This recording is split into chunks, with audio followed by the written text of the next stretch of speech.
to tell you guys, oh my God. Fantastic. I love it. When I was 10, 11, 12 years old, 13, 14, 15, 16, 17, I ate, slept, and breathed Star Trek. Like you don't know. You think you like anime and you're a fan, video games and anime and stuff. Oh, no. I drove my mother insane. Me. She used to call it Star Trash. No! Because I annoyed her so much. It was everything. You understand what I mean? It was everything to me.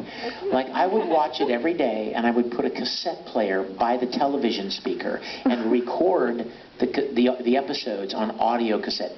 There was no video cassettes, by the way. There was no video recording at this time. This is like 71, 72, okay? And I would watch it on a 19-inch black and white television. And then I would put the cassette player under my pillow at night. And I would lay there and listen to it as I went to sleep. And I would memorize these episodes, word for word. Music cue, sound effects. I mean, and then I wanted to make uniforms. So I got my mom to teach me to use her sewing machine so I could make my own uniforms. Oh my God. Then I would round kids in the neighborhood up and make little movies. I'd make the other kids wear the uniforms that I made. And I would pretend to be Captain Kirk. You are Captain Kirk. Okay. You know. And a little scrawny 80-pound. Oh my gosh, I look like this in a uniform. And then I would build all the models, and I would sit in front of the television every day with crafts, duct tape, balsa wood, glue, paper, scissors, and make like communicators and phasers. Now here's the thing that I want to impart to you guys. I'd never tried that before. No. Do you understand what I'm saying? I'd never done anything like that before. What would make a 10 or 11-year-old kid think that he could make a uniform? Inspiration, right? I was inspired by this show, and I wanted to do something like to express my love for it. Sound familiar? Yes. So, now fast forward 40 years, and over those 40 years I've developed skills in filmmaking. My college degree is in film. So I've studied all of the technical elements of making a film. Shooting, editing, lighting, makeup, sets, props, sound design, all of it. And acting. Star Trek made me want to start acting. So I would go to my school at 10 and 11 and 12 years old and audition for school plays or church plays. So why this production means so much to me is that all of these things that Star Trek inspired me to try for the first time, I'm now using those skills that I've been developing for the last 40 years to make Star Trek. Isn't that cool?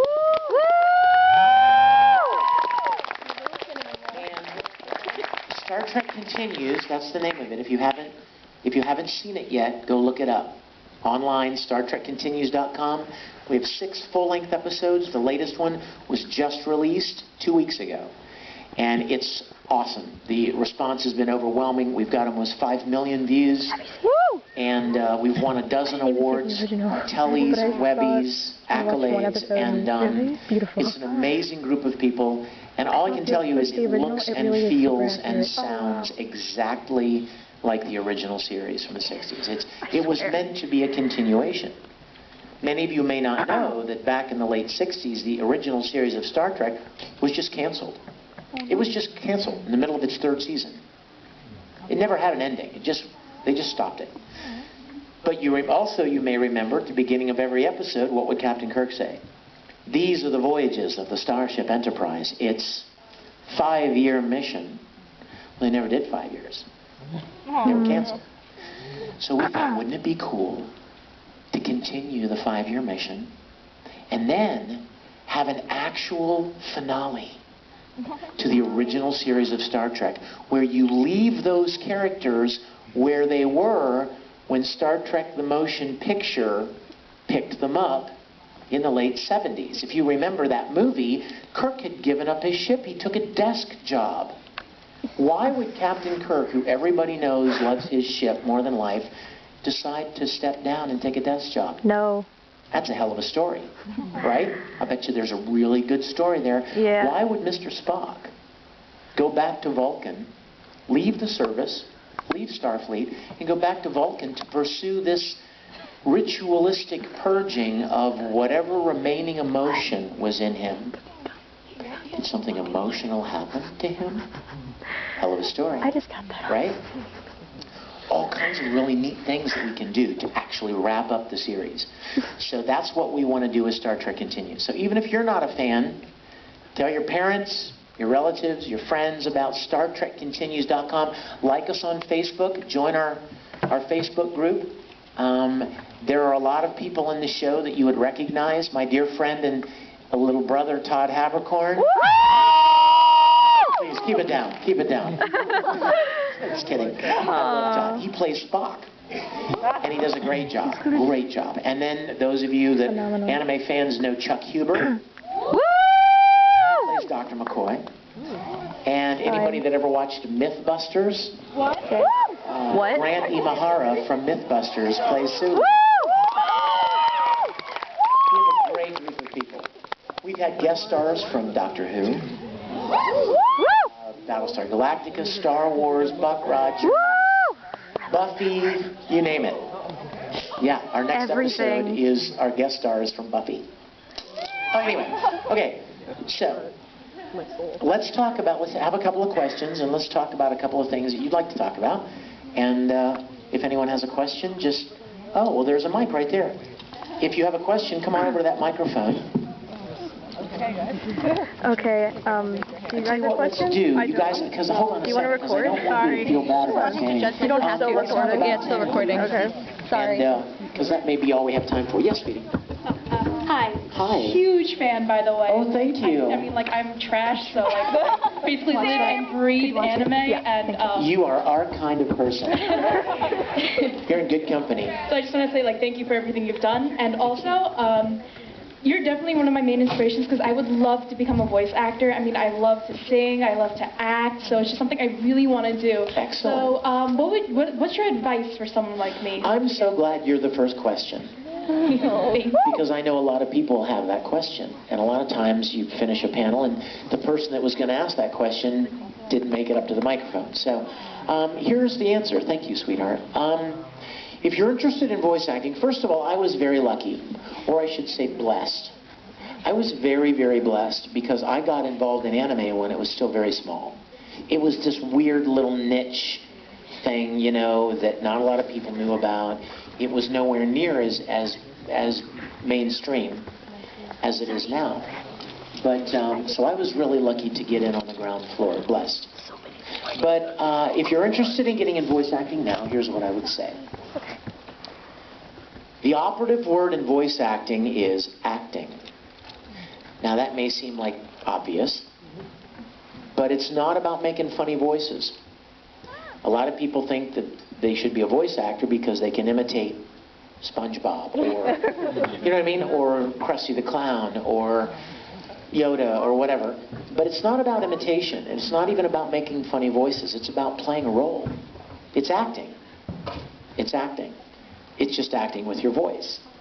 So most of the voice actors I know, and I know most of them, with a very few exceptions, I can think of two, and that's all. I can think of two voice actors, and the rest of them have a huge amount of acting experience and training and background. I mean, even me, my major was film, my minor was theater. All the voice actors I know have a huge background in acting. So acting is the first thing. Get yourself involved in acting. Develop your skills as an actor, first and foremost. The second thing is you have to be where the work is done. Fortunately from you, you're close to New York. There is some work there, not a lot, but the main places where this kind of work is done is Los Angeles, Houston, Dallas, where Funimation is, of course, some in New York, and a couple of little places, like a couple of things going on in North Carolina, Vancouver, Canada, and a little bit in Toronto, but there are only a handful of places, basically. And it's like a lot of things in life, you know, there are certain places where certain things are more prominent, right? So like if you wanted to be a country star, where would you live? Nashville, country music capital of the world, right? Or maybe you'd go to Austin, Texas, or someplace where that kind of thing is prevalent and there are more opportunities for it. So that would be the two things. And even though they're big things, that's really the only two things, is develop your skills as an actor and then get as much experience as you can in that field, and then be where the work is. I mean, put yourself in a position to be able to audition for things. You know, like people will write me and they'll go, I want to audition for Funimation. And I'll write them back and I'll say, where do you live? They'll go, Montana! And I'm like, I'm sorry, you're not going to, Funimation's not going to even return your email. Because you can't be there. You know what I mean? If they get a show and they need the show recorded in 10 days, they're not going to cast somebody, you see what I'm saying, that's not right there and able to come in and get it done. Time is a very big part of recording a lot of these series, especially now. You guys know with the simulcasting thing. What do they call it? Like the like the broadcast thing, where like within almost immediately that it's released in Japan, it's released in English. You can't take your time with stuff like that. Like, you've got to get it done quick. There are people that, you know what? I've done 100 shows at Funimation, at least. And yet, even now, when I'm in Dallas recording, if I'm at Funimation, and I'll see a couple of other directors in the hallway, and I'll be like, hey man, I'd love to do something with you. And hey, and you know what they'll say to me? Well, all I'm working on right now are these broadcast dubs, and you know, we need them done like this. And they won't even cast somebody they've worked with for years necessarily because of the time crunch. So being where these studios are and being readily available to, I mean, they could call you and say, can you come in this afternoon? You know what I mean? You can't, even if you lived only a few hours away, it would be difficult. So living where the work is done is a very important part of that. Thank you, sweetie. Thank you so much. You're so welcome. Thank you. Hi. Hey there. Wanted to say that both my fiance and I loved you as Junpei. I thought you were going to say, I want to say that both my fiancés. You go, boy. Wow. But my question is, what kind of reaction do you have, like when people say like they love some of your work that you get that have less of a fan base? So instead of like Full Metal Alchemist or in High School's Host Club, they say they loved you as the character from Mon Alchemia to Fall of Alchemy. Oh my gosh. I just fell in love with you. Tell your fiance it's over. You know what? My answer to that is simple. I absolutely love it. Somebody came up today. Are you in the room here? Somebody came up today and said, was looking at my pictures, and they go, man, I wish he had a Tsubasa picture. And I was like, you just made my life. Yeah, and don't you know it? I had some 5 pictures in my suitcase, and I pulled the 5 picture out for them. I have Naruto pictures in my suitcase. I have Junpei from Persona. I have Yoshimori from Hikaishi, and I love it. You know what? I absolutely love it when people bring up obscure things. I was at Colossal Con in Cleveland last weekend, and there was this one guy, sent by God, I'm sure. Every day he would come to my autograph session, and he would bring 3 or 4 things I hadn't seen in 15 years. I was like, like Razafon, Princess Nine, what were some of the others that he brought? What was the one with Muchan, my little puppet wife, Muchan? What was that show? Midori Days. And like these kind of, like these shows that I know I was in, but you just don't, nobody ever really talks about. I love it. The answer is I absolutely love it. So thank you for even asking. Oh, thank you very much. Thank you. And congratulations on Thank you. Congratulations on your upcoming nuptials. Hi. Hi. Hi. I love you. Oh, I love you. You're my princess forever. What's your favorite role that you've ever done and why? You know, for the longest time I was afraid to answer. Because whoever asks you that question inherently probably has one they would love for you to say. You know, like if somebody dressed as Haruhi comes up to me and says, "What's your favorite character you've ever played?" I'm thinking, wouldn't she just love it if I said, "Tamaki," right? "Long live the poor." You know, I mean, wouldn't she love that, right? So I'll totally, wanting to please the fans, I'll be like, "Oh, I love Tamaki, he's my favorite." But then if somebody else comes up dressed as Yuki, who's your favorite character? She would probably love it if I said, "Oh, Zero, Vampire Knight," you know, or whatever. So I would kind of, you know, go with whoever came up to me. And then something happened that changed all that. When I recorded the last line of Brotherhood, I'll never forget, I was standing in the recording booth, and there's a picture window right here, and the director and the engineer in the control room right there. Got the screen in front of me, and the mic's hanging here, script is right here. I'm like, oh crap, it's the last line. And I thought, this is the last thing I may ever say as Edward Elric. And I started really getting emotional about it, because I played him for a long time. And he's like so wonderful. The show is such a wonderful show. And Edward's such a great character. And I did the last little monologue that he does, you know, after he says goodbye to Winry gets on the train. And there's no such thing as equivalent exchange. It doesn't exist, that thing. So I wanted to capture the moment.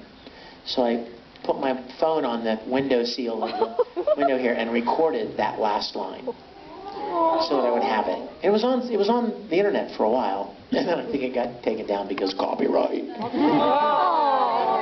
Maybe I'll put it up again. But anyway, so I kept it, and after that moment, I had to concede that Ed is the favorite thing that I've ever done.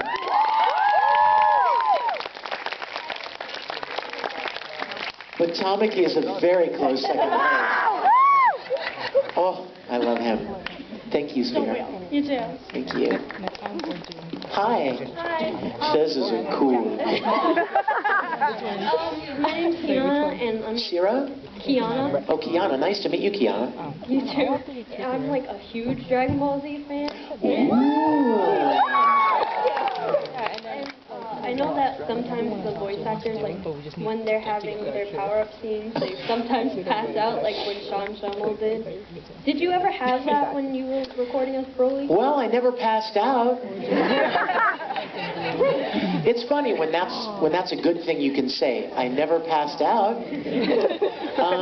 Broly was hard. He was hard on my voice. I had no idea how hard he was going to be. They called me, Funimation called me and said, "Hey, we want you to come up and play this character named Broly in Dragon Ball Z." And I was like, woohoo! I went up there, and within 10 minutes I was like, God, kill me.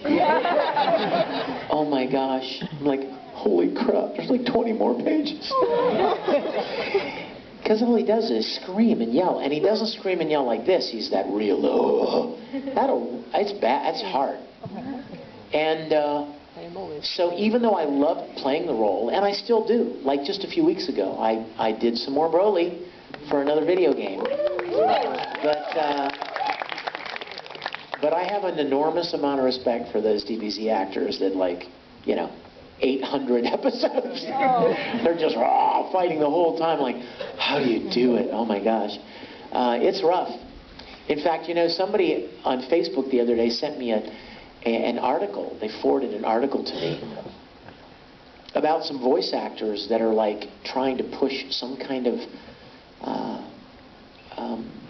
SAG, not legislation, but some kind of new rules that they want to put in place, protection for voice actors, because that kind of stuff will kill you. I mean, it'll kill your voice.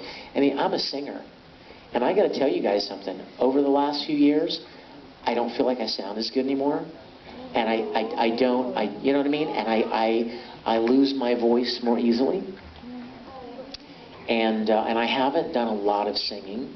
And I really think that maybe that might be part of it. That you do these video games and things where you're screaming bloody murder for 4 hours. Your voice is just a muscle, you know, and it's not a very big one, and you can damage it. And so I have a great deal of respect for those people.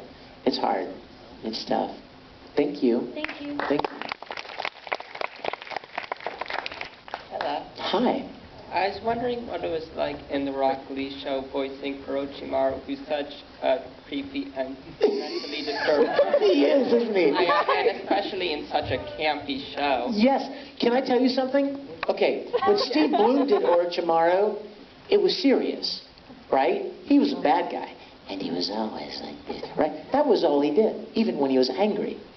I mean, there really wasn't a lot of examples of Orochimaru getting his hand stuck in a blender, you know what I mean? Or, you know what I mean? Or being dragged around by a camel or something crazy stupid. That's the kind of hijinks that took place in Rock Lee. So when he's doing his plotting and he's being Orochimaru like you remember, that was easy. But suddenly he's doing all these crazy antics, and you're like, what would he sound like? Steve Bloom never had to do that. Like, you have no reference of what he would sound like. So I had to kind of make it up. And we went with the humor, of course, since it was supposed to be funny, you know. Like, you know, you'd make a funny sound instead of a serious sound. Like, but there was a lot of new ground we had to break with Orochimaru in that series. That's a great question. Thank you for asking, man. You're welcome. Thank you. Hi, my name is Joseph Randazzo. Joseph. Yes. I love that name. It's my middle name. Victor Joseph. Now we know. As a fan of the Oran High School Host Club, I want to say thank you for giving us that majestic and luxurious. You're most welcome, Commoner. One question I'd like to ask. How did it feel to be a part of the fourth Naruto franchise, Naruto Shippuden the movie? Ooh, was that the one that I played Yomi? Correct, Mundo. Dude, you guys are... This is the best questions I've had yet in one setting. These are real... I'm not kidding. You guys, what are you? Are you Italian? You're really smart. Sorry. Just kidding, yeah. No, you know what? Truthfully, I've never had so many unique questions. Like, these are really great questions, you guys. Yomi, I love that character. He's this old creepy guy, and he like cracks his chest cavity open. Oh, it was hardcore. And nobody even remembers him. Dude, you're awesome. Thank you for that. I love playing characters like that. I think most voice actors, I mean, voice acting is really fun. It can be challenging, but it's fun. But it's always especially fun when you play something, a character that people don't immediately recognize you. You know? Like when somebody comes up and goes, I had no idea you were Ikaku in Bleach, the bald Soul Reaper guy. Or I had no idea that you were even Crow. A lot of people are like, man, I didn't realize it was you. I love that because, you know, I kind of have I kind of have a recognizable voice. And a lot of people are like, oh, I recognize your voice immediately whenever I hear it. And there's part of me that loves that and is honored. But then there's part of me like, man, I want to sound different. You know, I want to be kind of hidden. You know what I mean? So it's fun to play those kind of characters like Yomi that don't sound like, you know, don't typically sound like you. Thank you for that question, dude. You're awesome. Thanks, Joseph. Thank you for your consideration. That is all. 2 minutes? Okay, see, we're almost out of time. We only have like 2 minutes, 3 minutes left. Go ahead, sir. It's cool to meet you. Hi. Nice to meet you. Edward Elric's probably one of my favorite characters in anime, and you, sir, are phenomenal. Thank you, my friend. You're so kind. I've always been kind of curious when it comes to the voice actors and all that. So, like, when you hear about a role offered up, do you, like, look up the manga, sorry, I guess see if this is the guy I can play, kind of thing. You know what? I don't.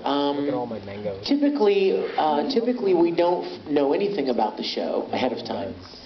I could get a notification tonight that they want me to audition for something tomorrow, and I won't even know what it is. And I'll go in, and there'll be a page, and I'll have 10 minutes, if I get there in time, 10 minutes to read it and think of how I want to try this, take whatever instructions are on the page, and then go into the booth and audition. Or I may even have to audition in my house. You know what I mean? Which means that you don't even have a director who can say, no, make him a little more dumb, or make him a little bit more stressed out, or make him a little more nervous, or drop his pitch a little bit. When you record your auditions at home, you have no idea, right, what the director may or may not want. So you kind of have to just do your best and send it in and hope for the best. But no, there's not usually time to read mangas and watch a lot of stuff to prepare. And you know what else is funny? Sometimes that works against you. For instance, let's say I find out that they want me to audition for One Punch Man. And I go and I listen to these, I watch some episodes, right, in Japanese. I'm like, okay, here's what this guy sounds like, and I'm going to try to do that as best I can. Blah, blah, blah, blah, blah. And I'm all ready. And then I found out they didn't really want him to sound like the original Japanese guy. They want him to be different. See what I'm saying? You could totally screw yourself because you thought you were preparing.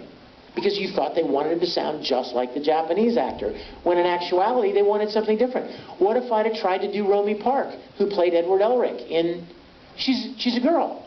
I can't sound like her, right? So if I'd have thought that they wanted me to sound like her, I probably would have been cast.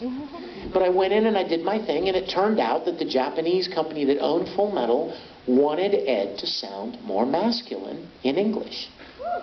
That's why they didn't cast a girl. I couldn't have known that, right? I could have never known that. So sometimes it actually works in your benefit, not to go out and do all kinds of, studying and preparing and reading up, because sometimes you have no idea what they want. Am I out of time? I hate that part. Aww. You know what, you guys? I love you to death. I'm so glad you're here. I'm going to go and hopefully come and see me, and in the last bit of time here before I have to run back to the airport, thank you for coming. And you know what else? I don't know how far away it is, but I'll be at Boston Comic-Con in the fall. Check my fan club website for the conventions that I'll be at, and I will hope to see you guys at another event soon. Bye, Thanks, guys. There you go. Thanks.